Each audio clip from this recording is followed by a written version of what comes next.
कई बरसों पहले घटी एक कहानी। एक गांव में रहने वाले मछुआरे को एक दिन खजाना मिलता है। सबसे कीमती दोस्ती के नाम पर था वो खजाना। इतिहास में हमने सबसे ज्यादा दो शब्द सुने हैं, डर और पीड़ा। डर ही पीड़ा की प्रेरणा बनती है। दोस्ती में उसने किए हुए पीड़ा के बारे में सोचकर मछुआरे ने अपनी जिंदगी आंसुओं में गुजारी।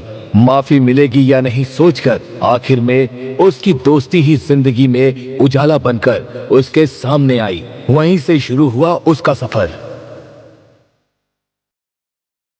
पूरी दुनिया में शांति बनाना ही उसकी इच्छा थी, लेकिन दुनिया ने उसे नकारा।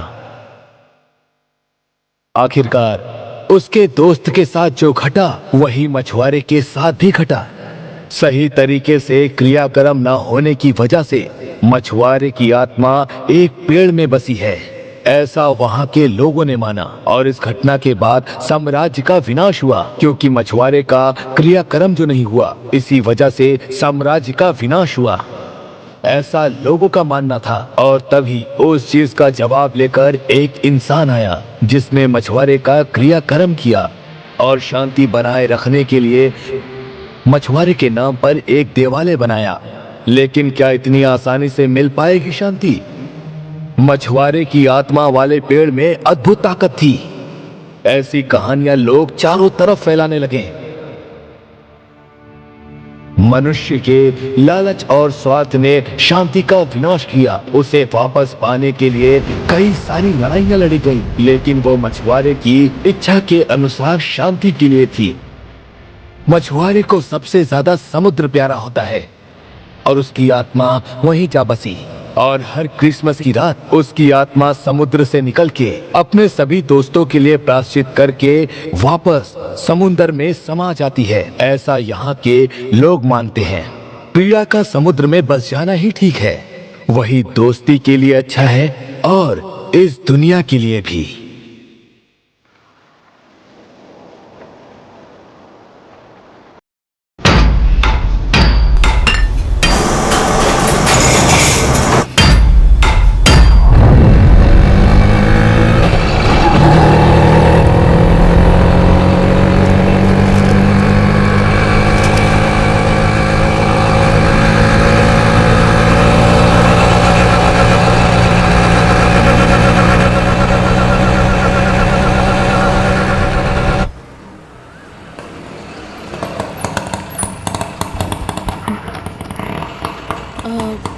ये लीजिए। Good morning madam. हाँ, good morning. Good morning madam.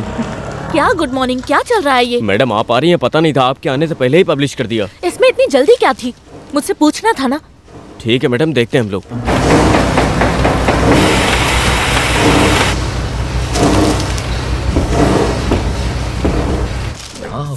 Busy हो सर? बाद में आओ। का काम थोड़ा अर्जेंट नहीं वाला है मिस्टर स्वामीनाथ। एक हफ्ते में सब कुछ हो जाएगा। ओके, ये क्या है सर? बात को समझो, ये एक छोटा सा आर्टिकल है, इसके पीछे अपना वक्त जाया सर, मत करो। इस आर्टिकल के लिए मैं खुद उस गांव में गई थी। I did all this research, came up with so much work. Christmas night सभी लोग पिए हुए थे, काफी ज्यादा लोग थे। ऐसी छोटी छोटी बातें वहाँ होती रहती है, इतना सीरियस मत सर लो। मैंने भी पहले ऐसे ही सोचा था। वहाँ के कुछ लोगों से बात करने के बाद ही समझ पाई कि वहाँ कितनी सारी प्रॉब्लम्स हैं। इनफैक्ट मैंने उसे देखा। I saw him there. The town seems very normal. But अगले ही दिन इतना बड़ा प्रॉब्लम। सर, पुलिस ने केस रफा दफा कर दिया। पुलिस? उनका क्या है सर?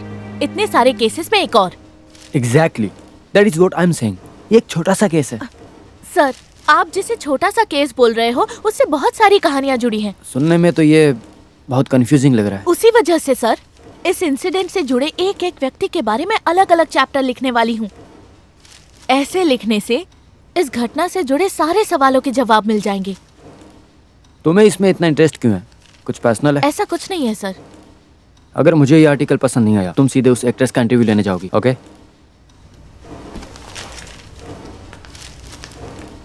मेगा, कहानी का नाम क्या है? वो मेरे बेटे जैसा है। मैं सब बताता हूँ। हाँ, कोई चीज भूले बिना ये दास बताएगा। हाँ। क्या बंदा है, सिनेमा स्टार जैसा है। वो बेवकूफ, तू वो एकदम बेकार इंसान है। सच क्या है मैं बताता हूँ। वो झूठा है। दीदी मैं बताता हूँ।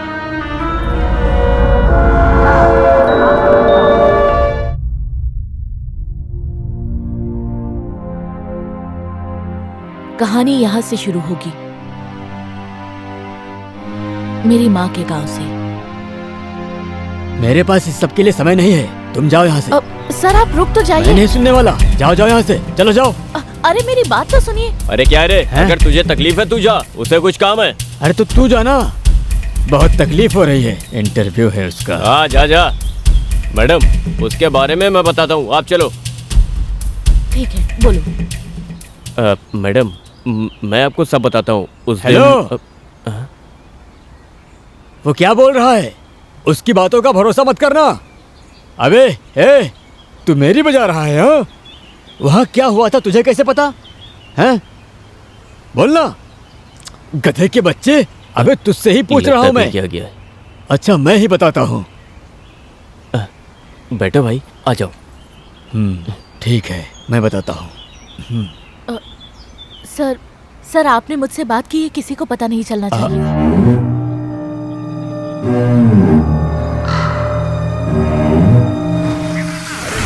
उस दिन समुद्र की देवी के नाम पर अरे ताकत लगा। जाल फेंकने के बाद उसमें फंसा। 10 लोगों की मदद से उसे बाहर निकाला। आज तो मजे हैं सोचकर निकाला तो देखा एक लकड़ी का टुकड़ा। बच्चे लोग बोले वापस फेंक दो समुद्र में, लेकिन क्या है मेरा मन नहीं माना। मुझे वो पता नहीं पर अच्छा लगा। समुद्र से जो कुछ भी मिलता है उसका आधा हिस्सा ईसाई सर को देना पड़ता है, चाहे वो एक चप्पल ही क्यों ना हो। पर ये तो लकड़ी का टुकड़ा था, सादा सा लकड़ी का टुकड़ा। और हाँ, किनारे की ओर वापस चलते समय बोट भी खराब हो गया। बड़ी मुश्किल से किनारे तक पहुंचे। बच्चों ने लकड़ी को मेरे घर में छुपा दिया। रात में कौवे का का का ऐसा चीख रहे थे। मैंने उठकर उन्हें भगाने की कोशिश भी की, पत्थर भी मारा, लेकिन वो गए ही नहीं। ऊपर से बैठकर वो कौवे समुद्र से मिली उस लकड़ी के टुकड़े को देखकर जोरों से चीख रहे थे। तभी मेरे ध्यान में एक बात आई, ये कौवे समुद्र से ही मेरे पीछे क्यों पड़े हैं। मुझे तुरंत गुस्सा आ गया और तब मैंने उस लकड़ी को उठाकर फेंक दिया।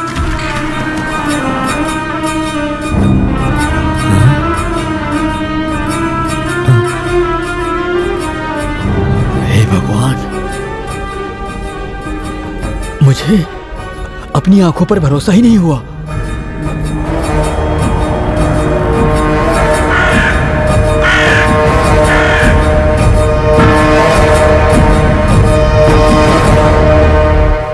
खजाना है ना, इधर ही मिला है। उसे खरीदने के लिए कोई भी कीमत लगाएंगे, ऐसे ही थोड़ी ना मिला। मैंने उसे उतनी गहराई से पकड़ा था ना। स्टॉप। सो आप इस खजाने को एक इंसान जैसे क्यों बता रहे हो?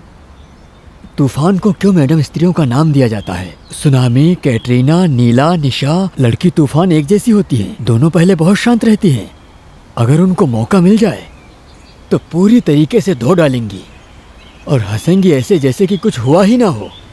सो वो कहाँ है अभी? क्या तूफान? नहीं, वो सोचा था उसको बेचकर मैं अपनी बहन की शादी करवाऊंगा। इसे काट के बेचूं या तोड़ के बेचूं वो सब मुझे नहीं पता। कस्टम्स में मेरा एक दोस्त रहता है, तो मैं उसके पास गया तो उसने कहा सुन पीटर, यहाँ नहीं कोलकाता में ले जाकर वहाँ बेच, बहुत पैसे मिलेंगे। उसके बाद हम दोनों आधा आधा कर लेंगे। कितना होगा सोचो, लाख, करोड़। और हाँ, ये लोग जो बोल रहे हैं उस पर भरोसा कैसे करूं यही सोच रहा था। तभी उसने मेरे हाथों में 10,000 रुपया एडवांस दे दिया। 10,000 रुपया मिला। हाँ वो सब तो ठीक है, वो उसे लेकर कहाँ गया क्या पता। फिर एक दिन मुझे फोन आया, भाई पीटर वो मुझे नहीं मिली, किसी ने उसे चुरा लिया है। अपने ईसाई सर है ना, उनको उस पे नजर बहुत थी। मैं वो बेचने वाला हूँ या नहीं ये देखने के लिए उसने रिची भाई को भेजा। फिर उसने तुम्हें मारा क्या? हाँ सही है। रिची ने उस दिन मुझे बहुत मारा। ये शिला, ये मिथ, इसके बारे में आप जो बोल रहे हो ये सब बनावटी कहानी है ना? अब कोलकाता से एक आदमी ये जानकर इसे चुराने आया बोलोगे तो? ए, तू फिर आ गया। आज तो तेरी खैर नहीं, छोड़ूंगा नहीं तुझे। अबे रुक, राक्षस कहीं के। सुनो, रुक।